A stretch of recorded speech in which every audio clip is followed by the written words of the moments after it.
Welcome to Liz and Liz Get Literary. I am Liz S. And I was G. Welcome back.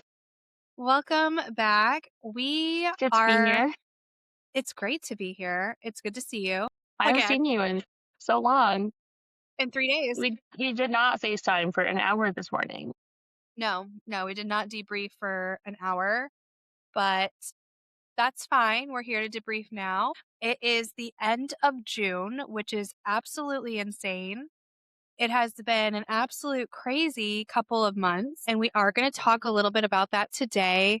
But we really wanted to do a half year check in and just talk to you guys. And It's been a minute. It's been a minute since we've done a check-in, but time is going so fast that it doesn't feel like we're supposed to be ready for this. You know, that really annoying thing that people say, like, as you get older, time moves faster, not to get too, but it really does. yeah, I literally, when we were talking about our schedule, I was like, okay, well, what are we talking about? And then you were like, well, girl, we're like halfway through the year. And I was like, you're so right.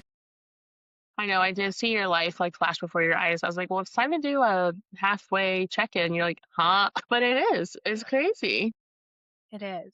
Before we get into that, what are you currently reading? I currently have a lot going on, so I'm still waiting for my sweet husband to finish The Butcher's Masquerade with me. So I am in Dungeon Crawler Carl 5. I'm still here. I have been here and I probably will be here for a while. How far into it are you guys? Like 20%. Okay. Yeah. So, Okay. you know what? It's a test of my patience. I think he's testing me and we're doing well. I am passing. So I am still reading that. But I'm also in book 2 for Off Campus, The Mistake.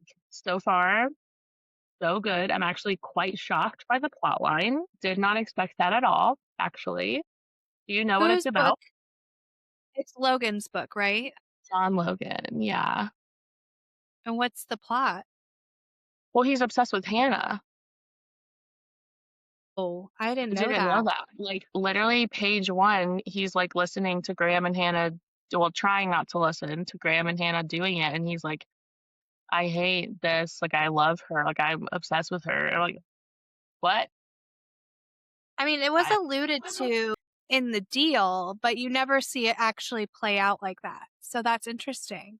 Yeah, his point of view, he's, very, very down bad. I think she made him a little too down bad because 'cause I'm having a hard time believing that he's gonna like anybody. I don't know. So we're gonna see what I happens can't with wait to that. check in. And then I am also reading Please Don't Go by E. Salvador, which was a recommendation by our friend Lindsay. And that's also very sad. It's a very sad romance book. So we're going to see how it goes. Have you heard of this? No. Yeah, so, well, it's I don't know. I keep seeing it on TikTok and Instagram. And then our friend Lindsay read it and she always has great recommendations. And the first chapter, well, first, let me rewind. The playlist for the book before chapter 1, the first song is the Suicide Hotline song by Logic. You know what I'm talking about? Yes. And then This Is Me Trying and all this stuff. And I was like, Lindsay, what did you do? So I get to chapter 1 and this guy, he saves her from an attempt. I don't know. I'm hoping that by the time I get to the end of the book, they've been through a lot of therapy. That's all I'm hopeful for therapy. So, And you're hopeful that they make it through, I guess. yep, that's Who's and who's so it's the quite author?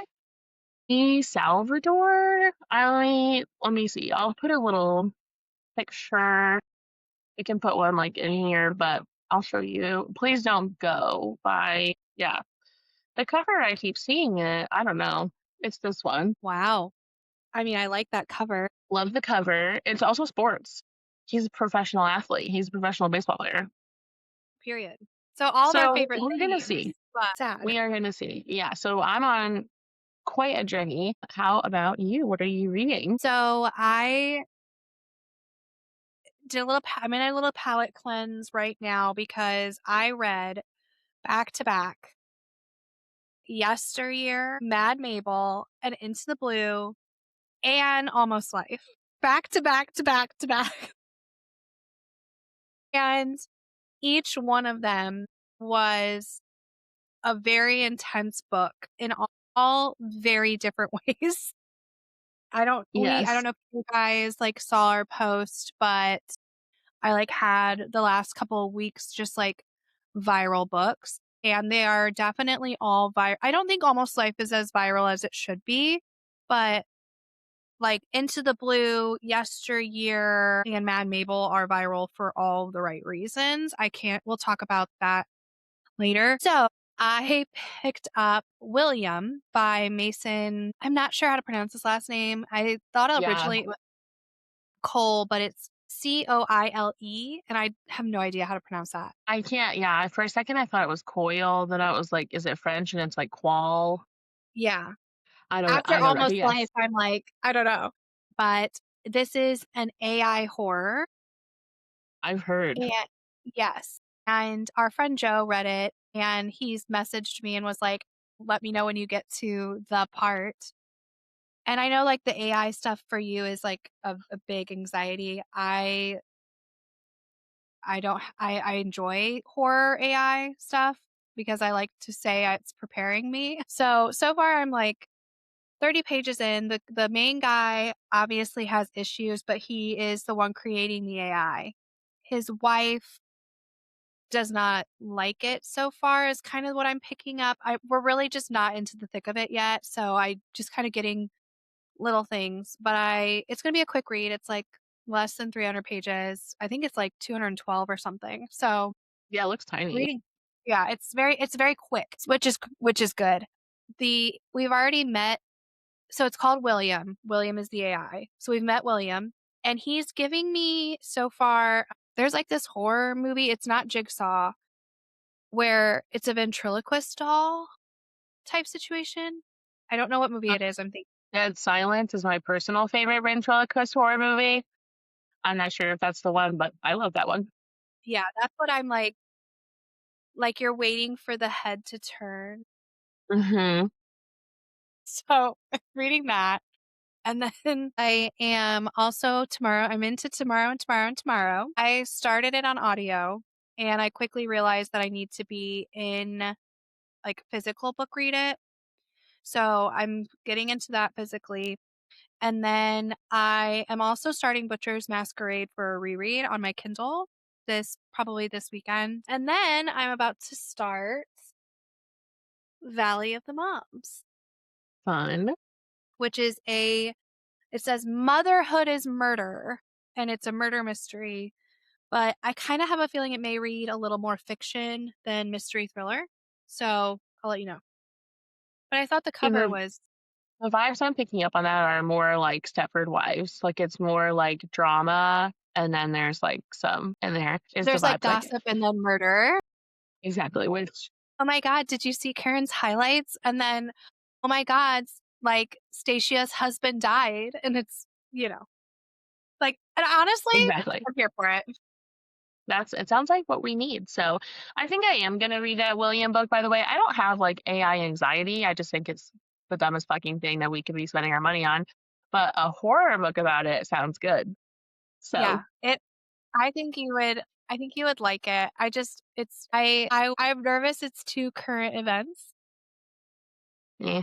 and so we'll see. I'll let you know when I'm done. I What could can't be believe worse I'm than the reading. news? Yeah, I was when I went to go like mark it as currently reading on Goodreads and Fable. It is categorized as horror, and I was like, "Look at me on my own reading a horror." Proud of you. Proud Yeah. of you. What was that one that everyone in BRBT was reading? We were all reading at the same time, and it was like all those Brady loves it. It was like all these like weird bodies that were being tested on, and like the director's daughter was being chased by one that was like sentient or something. It's called like Entity, or it's like Yeah. one I can't remember what that book is. They're like doing like really advanced like genetic testing on like vegetables, Like, I but love except it, some of but them then I'm aren't also like, vegetables. this is very could ha like, it's to me, my anxiety is dinosaurs coming back to life, which Very plausible. exactly, like, that's the thing is, like, people always laugh when I'm like, "My worst fear is getting eaten by a T-Rex," but then I'm like, "Okay, look around us, it's totally possible," and, like, Maybe. I get nervous sometimes reading these books because I'm like, "This is probably happening and we just don't know yet." Like, you're gonna tell me Yeah, I no mean, one's trying to bring the dinosaurs back? Please. it's very possible. I mean, you don't know. We never know. As you probably saw when I sent you the TikTok, I'm on Antarctica talk, and if there are dinosaurs, that's where they are. So, Okay, so let's move on because now I'm getting kind of sweaty, kind of sweaty. So, okay, let's do our check-in. How many books have you read for this half of the year? so far for my 2026 reading challenge of 150 books, I am 76 books in. I'm 51% through my goal, which is actually perfect. It says I'm 5 books ahead of schedule. So that's me. You wanna know something hilarious? Same. Wow. The same amount of books? Same amount of books, same amount of Wow. everything.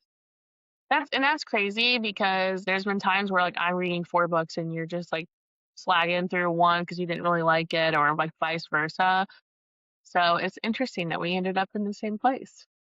And really, I was thinking when we were talking about this episode, there hasn't been a lot of overlap in the books we've been reading because a lot of the books, like, you've already read or, like, we're not, like, reading the exact same thing all the time. Like, look at right now, like, nothing is Mhm. Butcher's Masquerade, but, like, whatever. But I think what's interesting is I am not rushing the way I feel like I normally do. I'm like, I'll get my and what's also been really nice too is our book club books have been TBR books for the most part. Like this month alone, Into the Blue, Yesteryear, Mad Mabel, those were all physical TBR books, I think for both of us. But you had read like Into the Blue and Yesteryear a little bit before. And I think that's what's helping too, because it's not like we're trying to fit in a million books at once. Right. So, We're both kind of like, I wouldn't say relaxed readers this year, but we have slowed down in terms of like forcing ourselves to be speeding. And I'm enjoying my books much more this way. me too. Me too. And I'm trying very hard to make sure I'm reading what books I want to read. Like, not that I don't want to read the book club books. I feel like I always say that, but that's not what I mean. Like, books that are not book club books that I also want to read, I'm making sure I get those, like William and Valley of the Moms and stuff like that. Like, I want to make sure I'm still, it's not, I have to read them. Hmm. Yeah, because even if we love them, like they could be 5-star books. Book club books are still like homework in terms of feeling because there's a deadline, you know? Yeah, exactly. So, what would be your top 5 books so far? You know, I don't, that's going to be really hard. I have liked genuinely almost every single book I read this year. I think for my top 5 so far this year, which I cannot be held to, I may change this. Obviously, I think it will change, but I would say for sure we have Into the Blue and The Will of the Many. I think those are probably my top 2 this year. And I don't know, I think Yesteryear is going to be in my top 10 for the year. I don't think it's going to crack top 5, but I do know that Whistler will be in my top 5. I don't know, I've been thinking about this question all morning and I just really like literally everything that we've read. It's difficult. I also loved How to Read a Book. Once again, don't think that will be in my top 5, but definitely my top 10, and Right to the Starling. So that's all I will be held accountable for at this time. Rights of the Starling. My God, what a book. What about Okay. So in fantasy, Rights of the Starling and Ballad of Fallen Dragons are up there, top 5 for sure. I really am already at the point where I wanna do a reread of When the Moon Hatched, Ballad of Fallen Dragons to cohesively read them, which is crazy because we did a reread earlier this year, but it was just, like, so much happens in Ballad. But Rights of the Starling is better to me than Ballad was, which is crazy. In terms of Dolly All the Time by Annabelle Monaghan might crack my top 5, which for a lot of personal reasons, but it's just such a great book. I really have no issue like, no qualms, anything about that book. Uh, I don't know what my last 2 books would be. I know, and you know what I think is hard is because we have a lot coming out that we'll talk about that are still yet to come out this year that I just feel like I know are gonna be in my top 5 that I haven't even considered others. So, we'll get to that in a minute, but I think you're having troubles with that too. I think right now, and also this might be because I just read them, but Yesteryear and Mad Mabel really might be Parade of Horribles. I I don't know. know. I'm gonna say Yesteryear, A Parade of Horribles with Mad Mabel as a honorary achievement. I don't know what Yesteryear. Let's talk Yesteryear. Okay, so this book has taken everybody by storm, and I was a little like apprehensive about starting it. And you read it first, and you go, "You are going to be obsessed." You were so right, of course. I never doubted.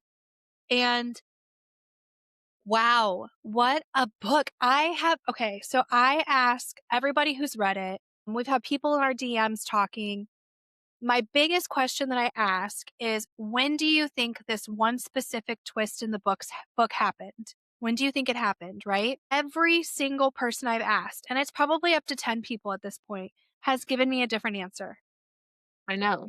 And I was reading through our DMs yesterday and someone was talking about it, and I it's like I can agree with everyone, like, I see what you're all saying, but I think that is the point. I think it was a slow descent into that, I do and no too. matter where she Yeah. ended up, that's where we were gonna go. Yeah. If you guys have not read Yesteryear, skip ahead because we're going to start spoiling it. Five, four, three, two, one. Okay, so now we're going to talk about it. I think you're so right. I think the chips started when her mom, like, left her dad, even, or like when as a young child watching her mom. But I think saying it started when she went to college, I think the break started when she realized what the real world looked like. Mhm. And I don't think it ever I think that's she had such a fragile mental health at that point. It was never gonna come back together. Yeah, I think she was raised in such a fairy tale.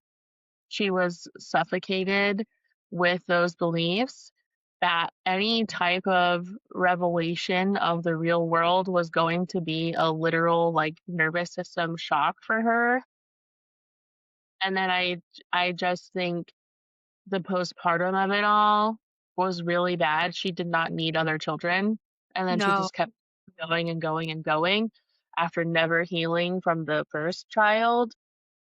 Her jogging around the hospital post-birth, that was when I felt the biggest crack.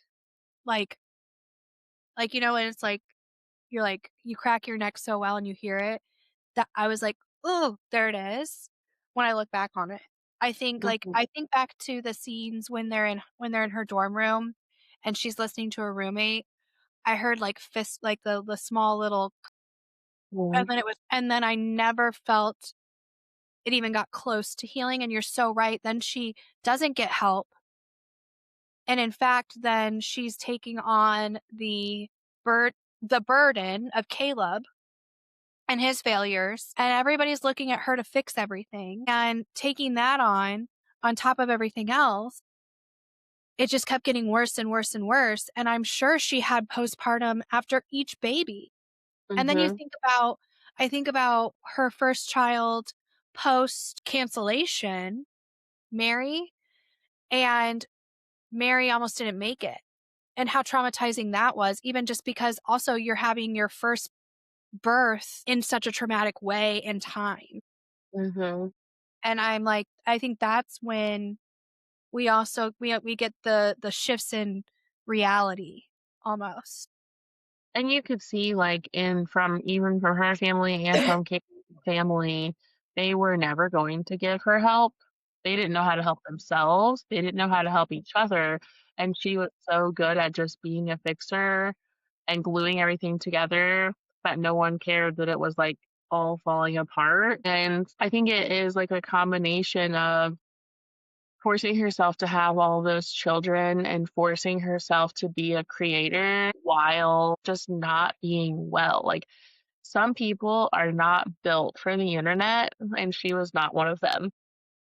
Because she was never taught it. Like, she did not know anything, and then the things that she was taught were so toxic, like the trad wife life type situation.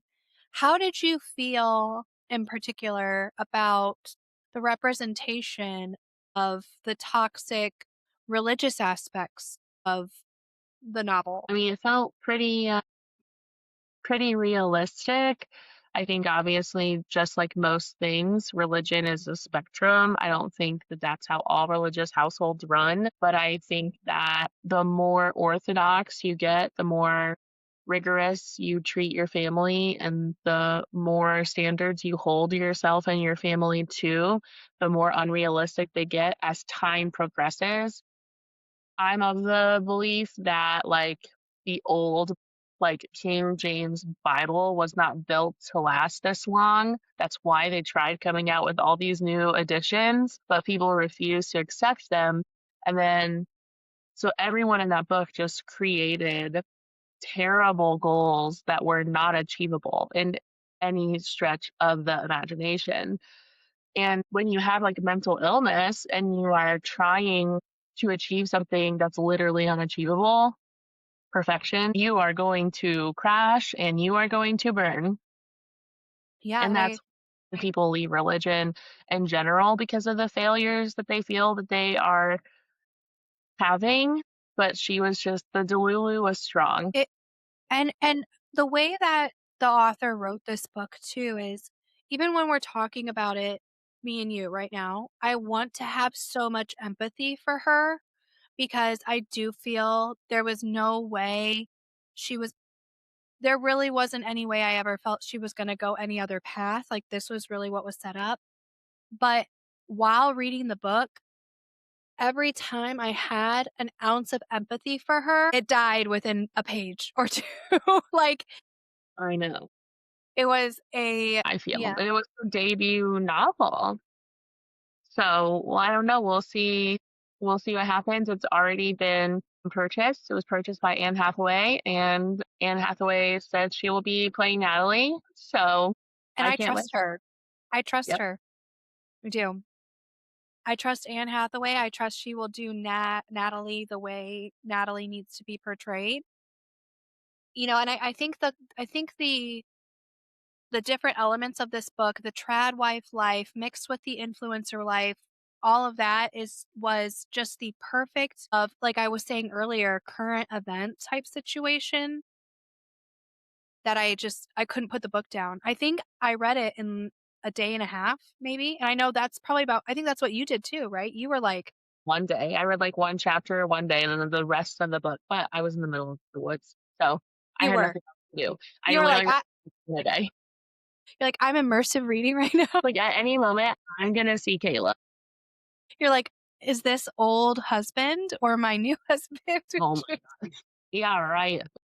But also, part of my top 5 A Curse of Beast and Magic by Janine Frost, which I do need to apologize to everybody. We are still doing the giveaway. I don't know if you can tell, I'm still battling a bit of a sickness that actually started around the time we, interviewed Janine and is just not gone yet, and I apologize. It is a me thing. I have been sick for over a month and a half right now, so I'm starting to feel better. So I apologize. We will be getting that giveaway done. I will reach out to Janine and we will make the announcement. But A Curse of Beast and Magic was another book that has I just am still in awe that, 1, we got to talk to Janine, and 2, that we get a Janine Frost book in 2026. And she did recently announce book 2 of the series, and I'm here to tell you what it is. Book 2 is A Storm of Dragons and Sorcery. Ooh. Yes. So that will be coming out in early next year, and we can't wait. So that's another book that I'm excited for. But sorry for that little tangent. I don't think I'll ever stop thinking about yesteryear for the foreseeable future. It hit differently than Mad Mabel and Into the Blue for different reasons, but what a masterfully done book, truly. We read so many bangers, like, back to back to back. We both, at different times, but at the same time, read, yeah, like, Yesteryear, Into the Blue, Tom Lake, Tomorrow. I read Whistler. We both read Almost Life. Like, we have just been emotionally abused Yeah, and I recently. have Whistler. I have Whistler. That's going to be in July. I also got The Calamity Club, which I've heard is phenomenal. I got that. That was I meant to tell you, that was the first book I purchased on my Kobo. Perfect. It's so big. Yeah, I was like, "I'm not holding that." So yeah, I will say I have a lot of really good books that I'm excited to read. Luckily in July so far, our book club books, a lot of them I have read, so I don't have to reread them, but so I can focus some more on my TBR and like pulling it down. But we have The Knave and the Moon coming out here soon. We Yeah. have To get into was all of the upcoming releases, because that's I feel like there are 4 books coming out that are gonna be in my top 5. So I don't have much else to say. So, Did you have any books that you rated lower than you thought you would? well, this month's BRBT book, I did rate lower than I thought I was going to, What'd you end up rating? because I ended up giving a 3, and honestly, I probably would like a regular 3. I think it was like, and it's only getting 3 because the concept is so crazy, but the story really went nowhere. Right. So if we didn't have like the concept of this whole book, it happens in 5 minutes and someone's gonna die, and if the narration chapters weren't as exciting, it would have probably been a 1.5. But when I started it, I was so sat and so enthralled that I was like, everyone's wrong. This is at least 4 stars. But it really just ended so flat. I think I gave it like a 3, 3.5. I think I was lucky in the way that the narration came to me that, like I told you, it felt like a reality show of like, find out who dies next after these ads. And so that bumped it up to me to where I never really felt flat. But I think it's a solid 3, 3.5. I will tell people to read it. Like, I think I couldn't put it down. I can totally see what the author wanted to do here. And I think it will be a very fun conversation to dive into the psyche of each of the characters that we learned about. I think when we overanalyze them, that will have some really good conversation because each character was just so different. So I am excited. I do kind of anticipate if we have the right kind of conversation that maybe I will stay at the 3.5, maybe push it up. But if we have the wrong kind of conversation, I could see going down. So it's really going to depend, I feel, for me, my final on how the conversation goes. Yeah. Yeah, I could see myself, what if the conversation goes very well, bumping it to like a 3.25, 3.5. Like I could see myself going a little bit, but nothing will, I don't know. I just like in the last few chapters, I just felt like a deflating balloon. Like all this and then Yeah, it definitely isn't a 4-star book, I don't think. but it's really cool. Like it Yeah, is so cool, and it will be amazing for discussion. Like if we picked it for our other mystery thriller club, I would still be like super excited to talk about it again. It's just like it just felt a little flat. So I think this is that a I don't know. I think I have had a very lucky year. We've already talked about read incredible books this year. But I just looked at my ratings. The 2 lowest books I've rated so far this year is 5 with 3 stars, and Phoebe Behrman's gonna lose it with 3 stars, which is actually 2 stars for me, but the internet thinks it's 3 stars because of some of our friends loved it. So, but those were my 2 lowest books, and then that's it. We're having a great time. No 1 stars this year. I want to finish with 5. 5 is the type of book that I will recommend people who want a quick thriller for like the beach. That's the That's what. perfect vacation book. Yep. I have 2 books that one I DNF'd, one I would have DNF'd had I not DNF'd the other one. I saved myself from both of these, by the You way. did. So You I did. also would have given these 1 star. Don't think I liked these ones. Okay, go ahead. Actually, what she did was just she waited. I said, "Let me read them first, and then I'll let you know." And then I said, "Girl, let me let you know." Yes. I did not like these. I would like to give that disclaimer. Don't cancel me. So the first one actually really did shock me. I was so excited for it. It was To Cage a Wild Bird. And I do still think this is a good book for a lot of people. I just think this is a me problem. I feel that this is a YA book with spice. And as you know, if you're a longtime listener, I don't have a lot of patience for YA. And so I ended up not finishing the book. I still think this is a good book for so many readers. I understand why it's loved. It's a me problem. Now, the second book, Yeah, I've heard nothing amazing, so I don't think it's just you, but was Crucible by BB Reed. And I just had a lot of qualms because it's a dark romance based off of Goldilocks and the Three Bears. And this is going to sound weird. It just didn't, it was like a forced dark romance in my opinion. And there were plot holes that I like couldn't get over. And I also just didn't understand why we were constantly in a milkmaid costume. So I gave that 1, but I did not DNF it because I had just DNF'd To Cage a Wild Bird. So I feel with Crucible, it is either you absolutely love it or you absolutely hate it. When I was reading the reviews, there was just like 1 star or 5 star. This was the worst book ever, and this book changed my life. So, mostly 1. The 5s were few and far between. well, yes and no, because remember it had like a 3.94 on Goodreads. I think that's And I, because 5s were 5ing, but then the 1s and 2s made it into what it has. yes. Yeah, because I was just like, and I would send you texts and be like, I am not well. But you know what? That was a point in time with our Romance Romantasy book club where we were trying different things because you don't want to read the same thing over and over. And we tried, and that's all we can do. So I think those were my 2 lowest rated books. And then I do think 5 came in next. I don't know what I ended up giving 5. Let me see. I think you said a 3 point something. I can't remember. My note was in the 3s. Yeah. And again, it's one of those books.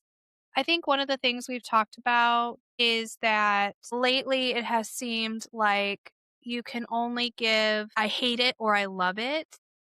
Mhm. And in reality, like you can have a book that is a book. It's just a book. It's a book that I enjoyed. Here's a book that I will recommend for this very specific reason. Like even Crucible. If someone comes in and says, "I want a dark romance that's going to do this, this and this for me," here you go. To Cage a Wild Bird, I've recommended it to people who I know will enjoy the pacing. And I think that's something that we have talked a lot about is how we can have a 3-star book and it be a 3-star book and still be a book that we liked. Sometimes books are fine. Okay. So, looking towards the future, what is your most anticipated book coming out? Well, I think we should just go through them because I don't have 1. I have like 5. Okay, go through your 5 because they're probably the same as mine. They definitely are. So we have you mentioned earlier, Knave in the Moon. That will be book 2 for Stonewater Kingdom, To Night in the Moth. I'm very excited. That's in September. And then we have the Evermore trilogy, book number 2, second book for Rose in Chains, which the title is. Vine of Hearts, isn't it? Yeah, I thought it was. Yeah, Vine of Hearts. Yeah. Yeah, we are ready for that. I will tell you that because this book, some of y'all were complaining about how it was the world's slowest burn in book one. As someone who read the original tome several times, you aren't ready for book two. Mm-mm. Mm-mm. You are No, not. Nope. if it's going to be what I think it's going to be and what it was before, if you are not prepared. So there's that. We also have Free Falling, book two for Soul Searching, which you do have a copy of, but we are waiting for our friends. So Hmm. Yep. be there for that. And we have Grim Tidings by V.K. Borison, book two to Good Spirits. There's so much. There's more, isn't there? Well, the big talk of the town is the next ACOTAR books are coming out this fall as well. I am heavily anticipating them, trying not to hype them up in my mind, but I am very excited for them. It'll definitely be interesting to see the way she has taken this story, and I can't wait. We have been asked quite a bit of times this past like 3 or 4 weeks in particular, there was an uptick. If you are planning to do a reread, you need to read ACOTAR and then you need to read Crescent City first at this point. There's no time for Throne of Glass unless you are a very fast reader, because as of Crescent City 3, ACOTAR and Crescent City are no longer independent series. So, in order for you to be where you need to be by October 27th, ACOTAR, Crescent City. Then you can read Throne of Glass whenever you want. But at this point, unless you are like a fast reader, like I think you and I could probably get through it, Mm-hmm. but you really don't have the time. And I Yeah. think you would get burnt out. So Yeah. ACOTAR, CC3. CC, just Crescent City, period. Right. I have read, we both have read both of all three of her series so many times that I personally am not going to read A Court of Thorns and Roses or A Court of Mist and Fury because I could just quote them to you with a gun to my head. In Crescent City, I read the first two like 5 times, and the third one I'm not reading that again. So I have really gone back and forth on whether or not, I will be honest, I have kind of gone back and forth on the reread of Crescent City as a whole, because I do wonder how I will interpret it now that I'm so far removed. But I'm still on the fence. I think like I know, and I've said this before, I know I hyped it up a lot in my head. That's a me problem. I would love because I also have talked about how even the first two, every read made it an even better book. And so I'm wondering how I will feel if I do a reread. I just don't think I'm there yet. And I do feel that I remember enough that the next ACOTARs will be fine without me doing a reread. But we'll see. We'll see. I'm not saying yes or no, but I have not had the desire to pick it up again. Does that make sense? yeah, and I feel the same way because of CC3, where we like slightly differ in our SJM thoughts is that book one and two did dot first read. I was like 5 stars. This is like crazy work. Like I was so impressed with CC1 and CC2 on my very first read that you couldn't tell me anything about them. I liked them more than the first 4 ACOTAR books, and then she tanked it. So I'm not going to reread CC3 and get mad because Yeah. there were just many storytelling errors, like actual like errors that I'm not doing it. But I will be intrigued to see if our SJM that we love and know is in there comes back when she Yeah. comes back home. Yes. Yeah. And that was the one thing coming out of it, even at first, like when I was still processing everything, the glimpse of Valaris that we got in CC3 at this point, you guys, if you haven't read it, I'm sorry, made me reignited my excitement to go home. You know, it really, and I really loved seeing Nesta from someone else's point of view. And I wish we could have a Nesta trilogy. Yeah, That's where I'm at. yeah. So The way that she spoke through Bryce, kind of, in my opinion, was similar to like Taylor Swift telling us about ourselves after we've done something wrong, like in But Daddy, I Love Him. I feel the way Bryce viewed Nesta was her being like, you see, Fuck the faith. Yeah. she's a badass. She's respected. She's revered. People are in awe of her.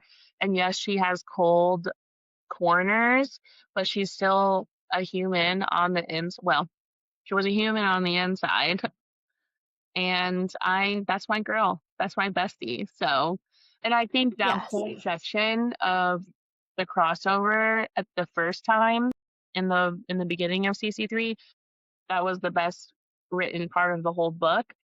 So that's why I'm kind of under the impression that when we come back to ACOTAR, she will be at her best, and she's taken enough time off that we should have no problems. Yes, I did feel like the rest of the book, one, I didn't like the POVs, but also it felt like Kingdom of Ash Bryce's version all over again. But I will be interested to see if I feel differently if I ever do a reread. And yes, you're right. We're ready. I also, I'm ready to go home and just so I was looking up the books the other day, and it looks like this next one will be right in between page-wise between Frost and Starlight and A Court of Thorns and Roses. It's at like 352 pages, so it's going to be a tiny guy. But then what we get in January is almost 1,000 pages, so that's going to be a Kingdom of Ash sized book, Silver Flame sized book. So I early hopes that I will not go deep diving into is that more is evil. Elaine goes morally gray. Let's see what happens. Lane and Moore end up together. That's Yes. it's not gonna happen, but that's my dream. That's the dream. And I do think she's ending her. I think the internet is always wild, but I kind of feel there's like some backbone to this theory that she's doing it this way because she's gonna retire. And you know what? Don't blame her. Yeah. Yep. Girl, go Get go your bag and live with your family, raise your humans, and and then in 10, 20 years drop a quick series and then go back away. Like, I just want like vault chapters, like things that yeah, didn't make it, or like a documentary or something about how she made Book Talk, yeah, yeah, and then that's it when she's like 75. yeah, yeah. So I think those are like our biggest anticipations right now. We have some 2027 releases that we're excited about, but we're just going to stick to 2026. And yeah, I that's our check-in. That's where we are. We're really in our literary fiction era and enjoying it a lot. And we cannot wait for the rest of the year. It's crazy to think that we are 51% like through the year and we're 51% through our reading goals. I'm So proud of us, actually. basically we just do what we have been doing and it's going to be perfect. Yep. And I think we're having a great year, and our conversations have never been more fulfilling book wise. And if also a fun thing to announce if you are not following us on social media, we obviously talk about our book clubs so much. Our Sunbound Book Club is now virtual. So if you are interested in joining us for a book club, you can go to sunboundbooks.com and get all of the information on our virtual book club. And you can join us. This month, we are reading Almost Life. And next month, we are reading. Do you want to tell them? Yeah, so in July, which by the time this comes out, it will be your current book club book is Yesteryear. Very excited to talk about that. So that will be the end of the month. And this is a hybrid book club. So if you are someone who's like local-ish to the area, don't be scared. You can come hang out in person. If that's not your thing or you live far away, you can come via Google Meets. We can always, always, always have room for more. We also have a ginormous group chat. So if you do want to kind of feel it out after you come, just hit us up with more and we will get you in there. It's a fun place to be. It's a crazy time. So Yes. And I would love to see you all there. We would love to see you all there. And if you are interested in any of the books we talked about, you can also still go to sunboundbooks.com, use code Liz and Liz to get 10% off. They ship everywhere. and you can join us in our journey. And you can also pre order some of the books we just talked about. And we will see you guys next time. This has been so fun. It has been always, always a blast. And let us know in the comments how many books you have read this year. Yes, let us know and let us know your top 5. And keep an Yes. eye out for our Janine Frost reveal, and we will talk to you guys soon. Bye.